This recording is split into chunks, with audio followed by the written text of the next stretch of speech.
Kui see maja tuli 2019 aasta meie haldusse, siis oli üsna kohe elanike poolt soov, et tuleb ette võtta suurem remont, kuna aastaid ei olnud midagi investeeritud.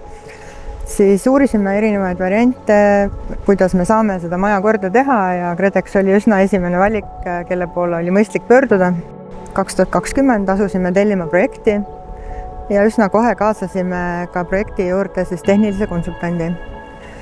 Kui meil 2021 aasta projekt valmis, siis kahjuks ei olnud KredExil rahavooru avanemas ja pidime panema selle projekti veidikeseks ajaks ootele.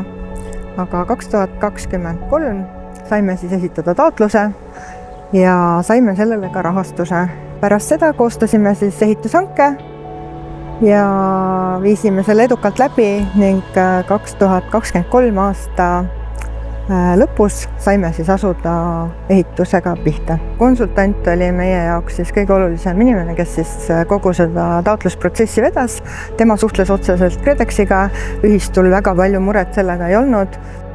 Kokku tehti siis kompleks renoveerimine, mille käigus siis vundament, sokkel soojustati, tehti hüdroisolatsioonid, soojustati fassaad, vahetati välja kõik avatäited, vahetati välja katusekate, soojustati katuslagi ja tehnosüsteemidest rekonstrueeriti siis kogu torustik, vesi, kanalisatsioon, küte ja ehitati välja soojustagastusega ventilatsioon.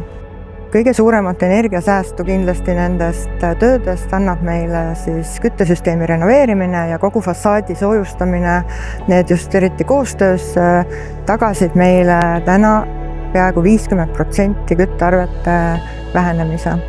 Vastavalt projektile paigaldati ka generaatori valmidus, mis siis tagab inimestele kriisi ajal olulise eelise, et majas on võimalik siis tekitada ikkagi oma lokaalne elektrienergia tarbimise võimalus.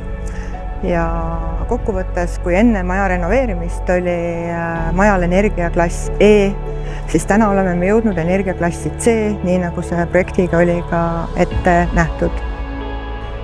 Sellel majal siis konkreetselt, kuna viilkatus on eritasapinnaline, siis konstruktsiooniliselt ei olnud võimalik paigaldada tavapärast ventilatsiooniseadmete lahendust, vaid paigaldati iga trepikoja kohale siis madala pööningu alla eraldi 3 väikest ventilatsiooniseadet. See tähendab seda, et kokku on majas 9 ventilatsiooniseadet, mis siis igaüks töötab eraldi ja on sama efektiivne kui üks suur keskseade.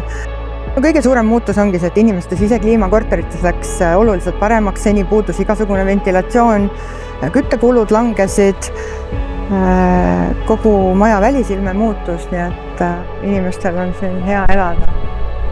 Viimastel aastatel on Kagu-Eestis rekonstrueerimistoetust saanud ligi 100 korteriühistut. Sealhulgas on korda tehtud kultuuriväärtuslikke korterelamuid. Rõõmu teeb, et mõeldakse oma kodust laiemalt, rekonstrueeritakse ka naabruskonna põhisena. Riik pakub igakülgset tuge, nõustamisteenust, rekonstrueerimistoetust, laenukäendust ja laenu. Rekonstrueerimisalast teavet saab renoveerimisportaalist kodudkorda.ee.